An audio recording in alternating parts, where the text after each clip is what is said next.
Bismillahirrahmanirrahim. Assalamualaikum warahmatullahi wabarakatuh.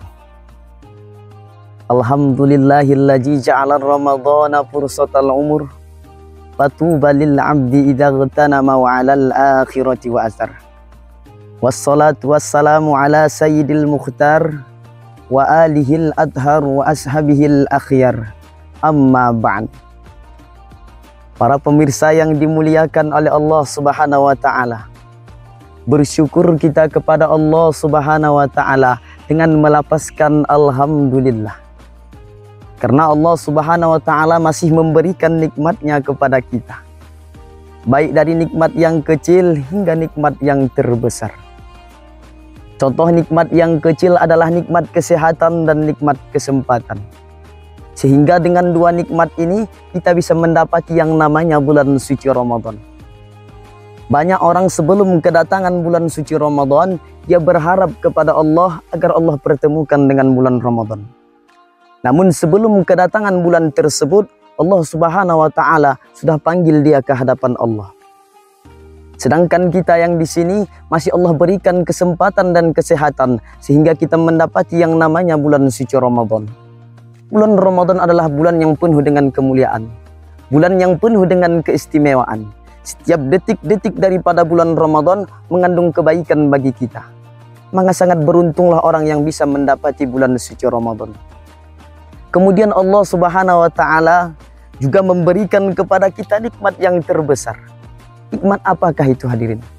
Apakah nikmat tersebut berupa nikmat jabatan? Atau nikmat tersebut berupa nikmat harta? Andaikan Allah Subhanahu wa taala meletakkan nikmat yang terbesar terletak pada nikmat harta, maka orang yang paling beruntung di permukaan bumi ini adalah korun, karena hartanya banyak sekali. Dan andaikan Allah Subhanahu wa taala meletakkan nikmat yang terbesar terletak pada nikmat jabatan, maka orang yang paling mulia di permukaan bumi ini adalah Fir'aun, karena dia pernah menjadi pemimpin pada masanya. Namun mereka yang dua ini, Allah berikan nikmat jabatan, Allah berikan nikmat harta, namun tidak Allah berikan kepadanya nikmat iman dan Islam.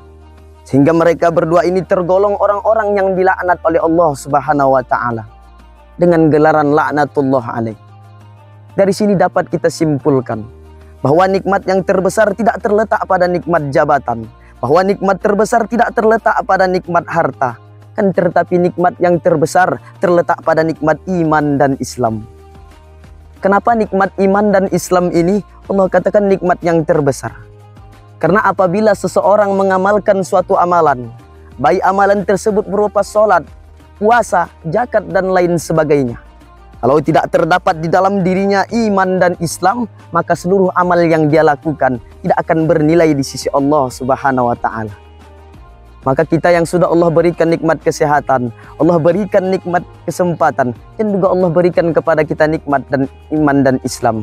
Mari kita gunakan nikmat ini sebaik-baiknya di bulan Ramadan ini, agar kita mendapatkan keridhaan Allah Subhanahu wa taala. Para pemirsa yang sama-sama kita mengharapkan ridhonya Allah Subhanahu wa taala. Namun mohon maaf, ada orang ketika yang dia memasuki bulan suci Ramadan, dia tidak mendapatkan keuntungan daripada bulan Ramadan. Justru dia mendapatkan kerugian daripada bulan Ramadan. Siapakah mereka? Setidaknya ada 3 golongan yang ketika memasuki bulan suci Ramadan, dia kerugian ke dalam bulan Ramadan tersebut. Golongan yang pertama adalah mereka yang memasuki bulan suci Ramadan, namun amal solehnya tidak bertambah. Ibadahnya tidak meningkat. Ramadan datang dan pergi begitu saja tanpa ada perubahan dalam dirinya. Padahal di bulan Ramadan ini Allah perintahkan kita untuk memperbanyak amal soleh, meraih pahala sebanyak-banyaknya. Karena di bulan Ramadan ini Allah lipat gandakan pahala. Pahala sunnah Allah lipat gandakan seperti pahala wajib. Sedangkan pahala wajib Allah lipat gandakan 70 kali lipat. Pada malam hari Allah perintahkan kita untuk menunaikan qiyamul Ramadan, yakni salat malam.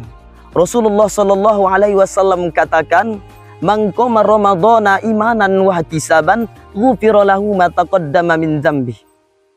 Yang artinya barang siapa yang menunaikan qiyamul Ramadan dengan penuh keimanan dan semata-mata mengharap pahala dari Allah Subhanahu wa taala, maka Allah Subhanahu wa Ta'ala akan ampuni dosa-dosa yang pernah dia lakukan. Begitu juga pada malam hari, Allah perintahkan kita untuk berpuasa dengan penuh kesabaran dan keikhlasan. Namun sayang sekali, ada orang yang dia sudah memasuki bulan suci Ramadan, dapat berpuasa di bulan suci Ramadan, namun amal ibadahnya tidak meningkat. Dia tidak memperbanyak sedekah, tidak memperbanyak membaca Al-Quran, dan tidak memperbanyak doa kepada Allah Subhanahu wa Ta'ala. Maka wajar orang seperti ini termasuk dalam golongan orang-orang yang merugi ketika di bulan Ramadan. Kemudian golongan yang kedua, orang yang merugi ketika kedatangan bulan suci Ramadan adalah mereka yang memasuki bulan suci Ramadan, dapat berpuasa di bulan Ramadan, namun dosanya tidak diampuni oleh Allah Subhanahu wa Ta'ala. Rasulullah Shallallahu Alaihi Wasallam katakan, sangat merugilah. Yang pertama, orang yang ketika namaku disebutkan, dia tidak mau bersolawat kepadaku. Kemudian yang kedua, orang yang merugi adalah yang dia mendapati bulan suci Ramadan, dapat berpuasa di bulan suci Ramadan, namun ketika Ramadan itu pergi, dosanya tidak dapat diampuni oleh Allah Subhanahu wa Ta'ala. Maka orang seperti ini masuk dalam golongan orang-orang yang merugi di bulan Ramadan. Kemudian golongan yang ketiga, orang yang merugi ketika di bulan Ramadan adalah mereka yang mempunyai orang tua dalam keadaan hidup, namun dia tidak mampu membahagiakan kedua orang tuanya, memuliakan kedua orang tuanya. Maka orang seperti ini pun termasuk dalam golongan orang-orang yang merugi ketika di bulan Ramadan.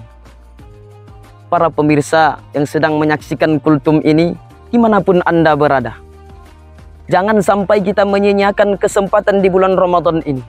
Jangan sampai kita tergolong orang-orang yang merugi di bulan Ramadan ini. Orang-orang yang amal solehnya tidak bertambah, dosanya tidak diampuni oleh Allah Subhanahu wa Ta'ala. Semoga Ramadan tahun ini menjadi Ramadan yang lebih baik daripada Ramadan sebelumnya. Karena kita tidak tahu apakah tahun depan kita masih bisa bertemu dengan bulan Ramadan atau tidak. Bisa jadi ini adalah Ramadan terakhir bagi kita. Mari kita lebih bersemangat lagi, bersungguh-sungguh dalam beribadah, memperbanyak istighfar, mendekatkan diri kita kepada Allah Subhanahu wa Ta'ala. Kalau dalam urusan bisnis kita ingin untung, kalau dalam pekerjaan kita ingin mencapai karir yang lebih tinggi, bagaimana dengan akhirat kita? Allah Subhanahu wa Ta'ala sudah memberikan kesempatan kepada kita untuk bertemu dengan bulan suci Ramadan ini. Jangan sampai kita menyia-nyiakannya. Semoga Ramadan tahun ini menjadi Ramadan momentum terbaik di dalam kehidupan kita. Bisa menjadikan perubahan yang lebih baik, menjadikan diri kita lebih baik, keluarga kita lebih baik, serta segala aktivitas yang kita lakukan di bulan Ramadan ini bernilai di sisi Allah Subhanahu wa Ta'ala. Jadi kesimpulan dari kultum kali ini, mari kita memperbanyak amal soleh kita di bulan Ramadan ini, menjauhi apa-apa yang dilarang oleh Allah Subhanahu wa Ta'ala, supaya kita tidak tergolong orang yang merugi. Namun kita berharap kepada Allah agar Allah golongkan kita orang yang beruntung dengan kedatangan bulan Ramadan ini. Amin, amin ya rabbal alamin. Mungkin sampai sinilah yang dapat saya sampaikan. Apabila terdapat kesalahan kepada Allah, saya mohon ampun. Kepada pemirsa semuanya, kiranya saya dimaafkan, karena saya masih dalam metode pembelajaran. Wabillahi taufiq wal hidayah, warridho wal inayah, wa'tasimu bihablillah. Assalamualaikum warahmatullahi wabarakatuh.